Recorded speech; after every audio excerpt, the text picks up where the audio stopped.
I'm going to talk about the question of the week. This week's question is, what is the most important to cultivate? Love, surrender, or gratitude? And I wasn't sure what I was going to talk about until yesterday that I started thinking of Thanksgiving coming up. And usually around this time of year I talk something about being grateful, being thankful. It's a thing we devote an entire holiday to. And one day a year where we're thankful, and the rest of the year we just hate everything and everybody. And that is really how it goes for a lot of people, I think. Even on Thanksgiving, they're not happy. Your family is there, and you're like, oh, I know I'm supposed to be thankful that this person is still alive, and I'm having a really hard time with it.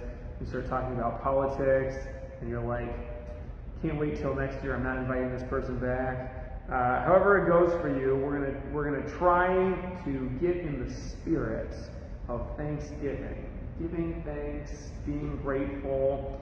I had this idea that I was going to research like the history of Thanksgiving. I know that it's definitely not as nice and fluffy and all unicorns and rainbows as the kind of the myth around Thanksgiving in America is. There was a lot of terrible things going on with the early settlements and colonies and all that stuff. But surely it has something to do with like the time of year. We're getting the harvest and all of the food is there, and we've got food in our stores, and so we're giving thanks for that. We can be pretty sure that we're going to last through this winter, and that was a big thing back then. Nowadays, we live in California. We don't have to worry about the winter so much. It's very unlikely that we're going to freeze to death.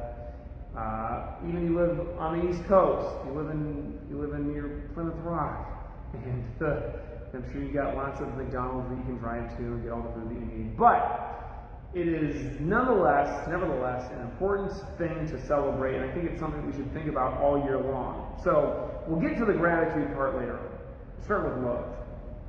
So remember, the question is, what is the most important thing to cultivate between love, surrender, and gratitude? And I'm not even going to talk about them in that order. I will start with love, though. So for those of you who have not read this book yet, this is a wonderful book, The Prophet by Khalil Gibran. It is his masterpiece, as it says right here on the cover. And this also has pictures for those of you who don't like just reading stuff. I'm not going to show you the picture on this chapter, though. It's a little bit racy. But this chapter is love. So this is somebody asking of the prophet, speak to us of love. And he raised his head and looked upon the people, and there fell a stillness upon them. And with a great voice he said, when love beckons to you, follow him, though his ways are hard and steep. And when his wings enfold you, yield to him, though the sword hidden among his pinions may wound you. And when he speaks to you, believe in him, though his voice may shatter your dreams as the north wind lays waste the garden.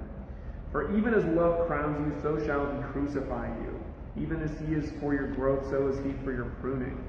Even as he ascends to your height and caresses your tenderest branches that quiver in the sun, so shall he descend to your roots, shake them in their clinging to the earth, like sheaves of corn. He gathers you unto himself, threshes you to make you naked. This is a little bit much even without the picture. Sifts you to free you from your husks. He grinds you to whiteness, kneads you until you're pliant, and then assigns you to a sacred fire, that you may become sacred bread for God's sacred feast. All these shall love do unto you, that you may know the secrets of your heart, and in that knowledge become a fragment of life's heart. But if in your fear you would seek only love's peace and love's pleasure, then it is better for you that you cover your nakedness and pass out of love's threshing floor, into the seasonless world where you shall laugh, but not all of your laughter, and weep, but not all of your tears.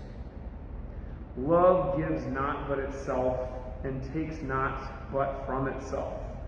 Love possesses not, nor would it be possessed, for love is sufficient unto love. When you love, you should not say, God is in my heart, but rather, I am in the heart of God. And think not you can direct the course of love, for love, if it finds you worthy, directs your course. Love has no other desire but to fulfill itself. But if you love and must needs have desires, let these be your desires: to melt and to be like a running brook that sings its melody to the night, to know the pain of too much tenderness, to be wounded by your own understanding of love, and to bleed willingly and joyfully, to wake at dawn with a winged heart and to give thanks for another day of loving, to rest at the noon hour and meditate love's ecstasy, to return home at eventime with gratitude, and then to sleep with a prayer for the beloved in your heart and a song of praise upon your lips.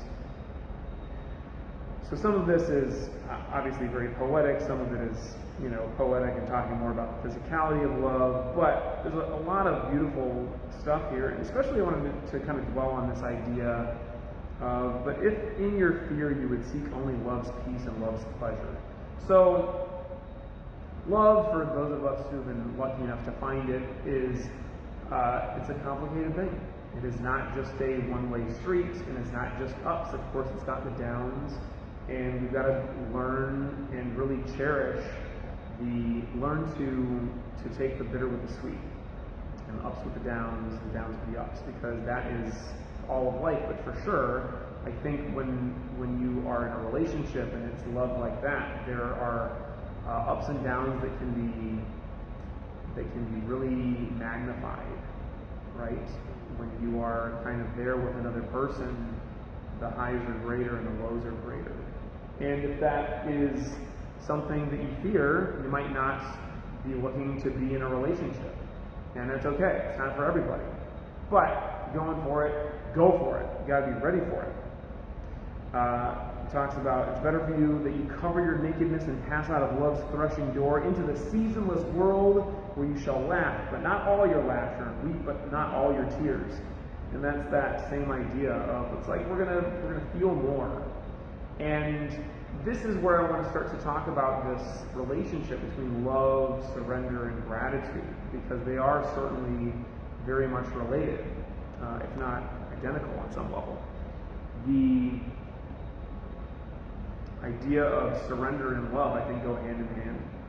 If you are truly willing to love and be loved, surrender is a huge part of that. And if you are not fully surrendering, not truly giving of yourself, then it's not really going to be there. That commitment that it takes to really love and be loved, to be in love, is huge. And I had a great question from one of the students the other night. I think this was last night. Hudson was asking about the relationship between these things. And he was quoting Star Wars at me, and I don't remember what it was, but it was like there's some idea here where it's like these things can kind of stack. Oh, he was talking about like a Yoda quote about, I don't remember it, maybe you remember it. It's like anger leads to fear, and fear leads to the dark side, something like that. And can it kind of work that way in the opposite with love? And for sure, you can think of it like, maybe gratitude leads to surrender and surrender leads to love, or some kind of order there. But certainly there is a relationship. They go hand in hand. So I want to talk a little bit about that. And it's not like, I think the gut response for most people is, between these things, what is the thing that you should cultivate more? It's probably love for more people than one of the other ones. But if you look a little bit more closely, maybe you'll realize, for me personally, maybe what I need to cultivate more is surrender, or what I need to cultivate more is gratitude. You might think that what the world needs more of is love, but those things are kind of like flavors of the same dish. So let's move on to gratitude, but kind of keep coming back to the idea of love. So of course, this time of the year, around Thanksgiving, we're talking about just being grateful in general. You might do this thing at the table before the meal where you go around. My family started doing this recently, where we force you to say something that you're grateful for.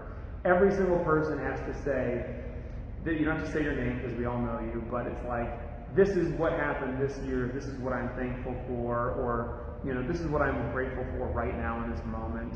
And it's a beautiful thing to practice.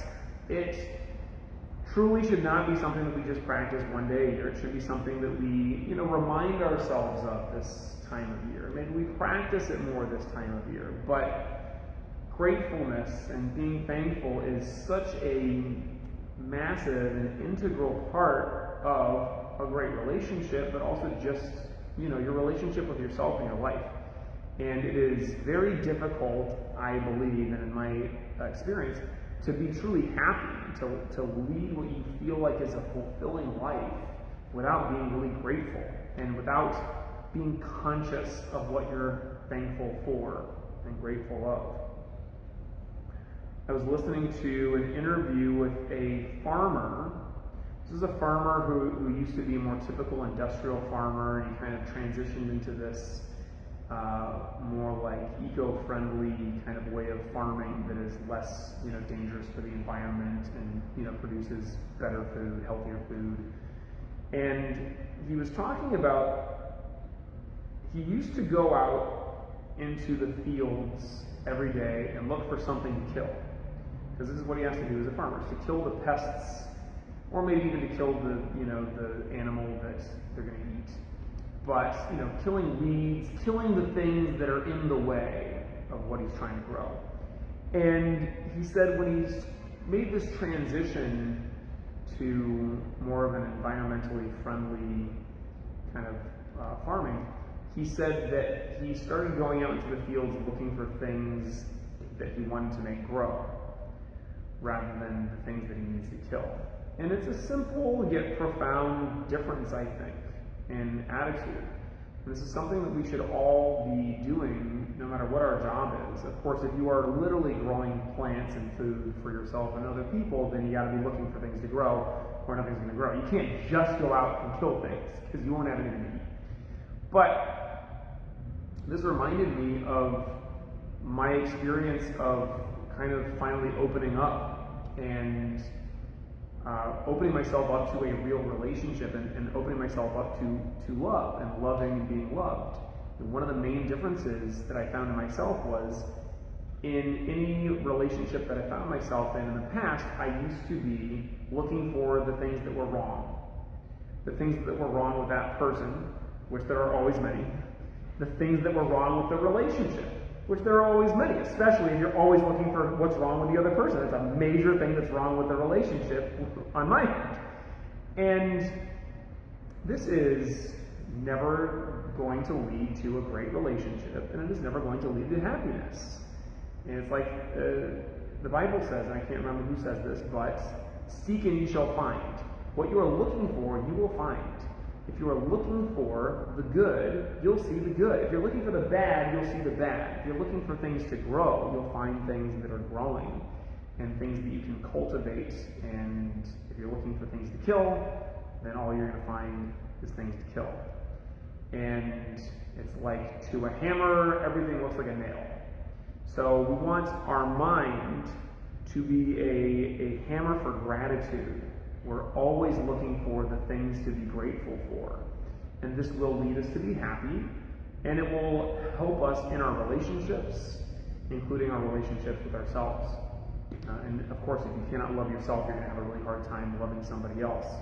But I think we can all find things about ourselves that we're grateful for, and that's great to spend some time with. That is a great thing to really be aware of and to dwell on it a little bit. Of course, this can go too far in the opposite direction, and there are many people out there in the world, and probably people that you know in your own life, and maybe even yourself, where you are overly grateful for the things about yourself, and you kind of just think that you're amazing, and there's nothing that you can fix at all, and that is, too much of the other direction. We want to be able to recognize, but it's, we can't dwell too much in one or the other. I think that most of us probably, when we are dealing with ourselves and when we're dealing with others, whether it's in a relationship or just the people that we happen to spend time around or encounter in our daily life, we're probably looking a little bit too much in an unbalanced way at, not what we need to kill, but the aspects of ourselves or the aspects of somebody else that we wish would die. And if we kind of flip that on its head and look for the things that we seek to nurture and cultivate about ourselves and about the other people in our lives, the things that we're truly grateful for, then you're going to find no end to that.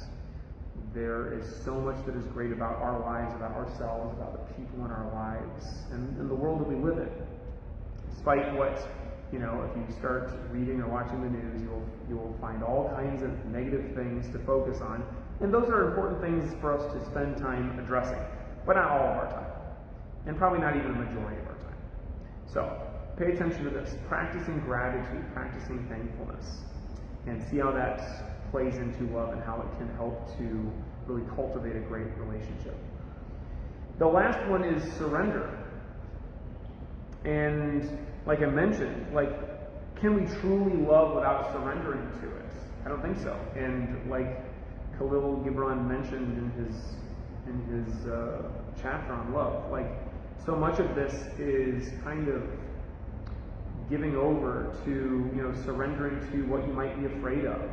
And love is distinct from attachment. If we are attached to, a specific person being a specific way, just the same way as we are attached to the things in our lives being a certain way, that is going to cause problems because everything is in flux.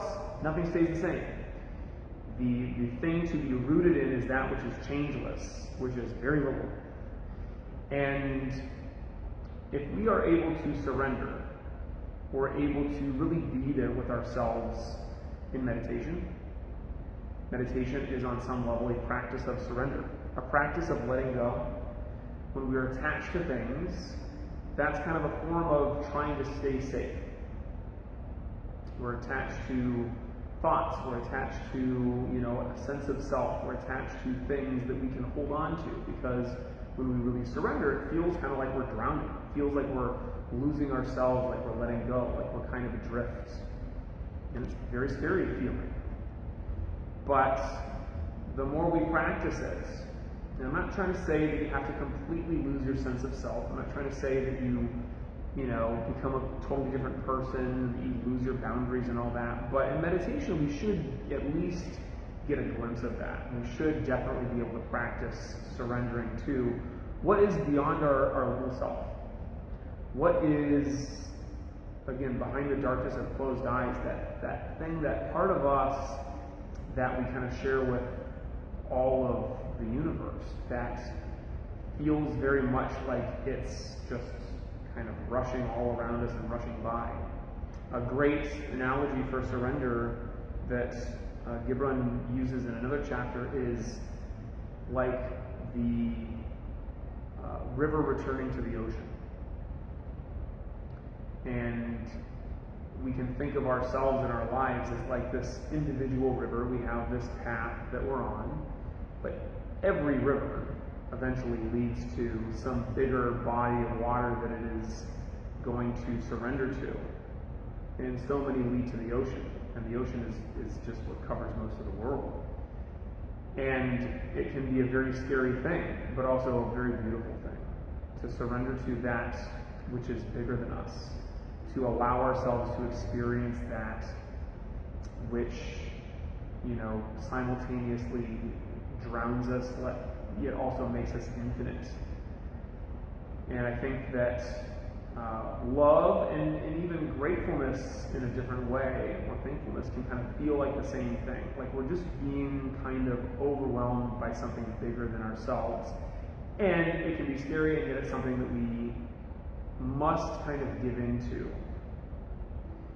So rather than staying small and staying attached and staying safe, we have to be able to let go. And meditation allows us to do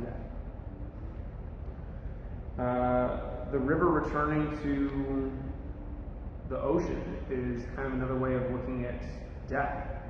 And surrender, of course, I think that, especially as we're heading to the later years in our life, surrender and recognizing that death is inevitable and does not need to be something that we fear. It can be something that we we're not necessarily having to look forward to it, but it can feel like we're surrendering to something bigger.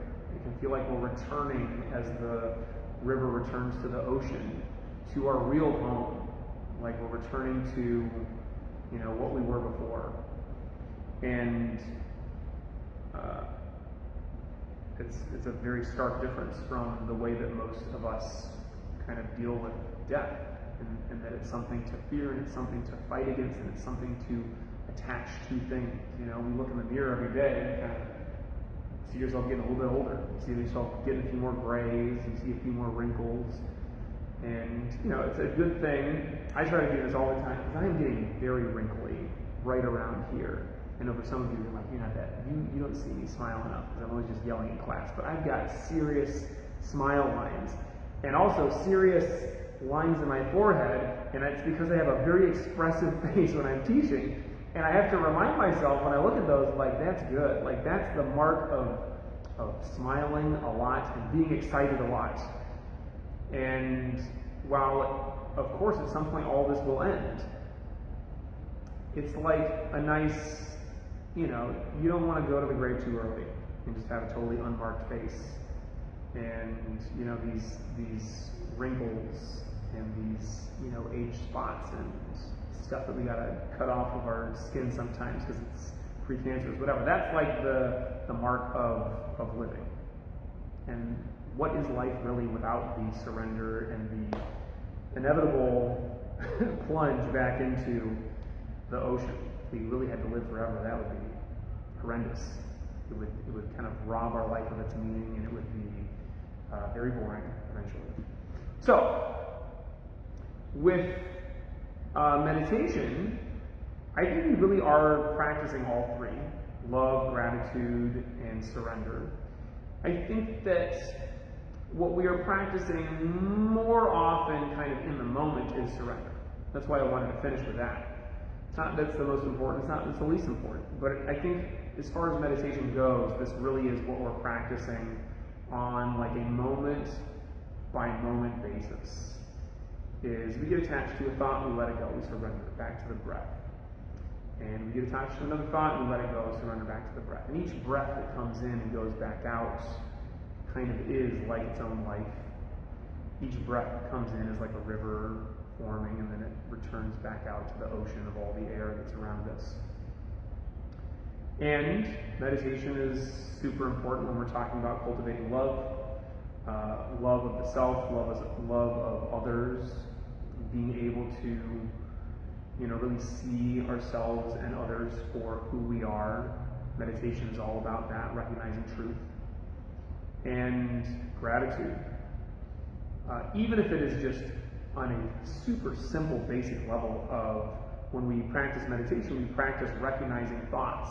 And in that recognition of a thought, we're able to recognize, this is the thought that I want to keep having, this is the thought that I want to let go of. In meditation, the thought that we're trying to keep having is of the breath. But the practice of recognizing a thought and choosing to let it go or choosing to continue having it is very key. And throughout the rest of our days and the rest of our lives, to be able to recognize this thought of gratitude. This is something that I want to hold on to. Not necessarily stay attached to, but cultivate it. Dwell in this gratefulness a little bit. Dwell in this gratitude. And in your meditation tonight, I'm not going to tell you to sit there and just think about all the things that you're grateful for, but if that happens, maybe don't push them away super fast. If you notice that you're having just a nice kind of experience of, I'm recognizing this thing that's really wonderful in my life right now, then allow yourself to dwell in it for a little bit and just allow it to go in its due time. That's distinct from attaching to it. And when your mind happens upon something else that is less than gratitude, something that is the opposite, something that you're worried about, maybe me talking about politics in the beginning is something that's going to creep into your mind, then that's something that you can for sure just practice letting go and coming right back to the breath. And in that breath, surrender. Surrender to this moment. Surrender to whatever is there waiting for us in our meditation. Sit comfortably.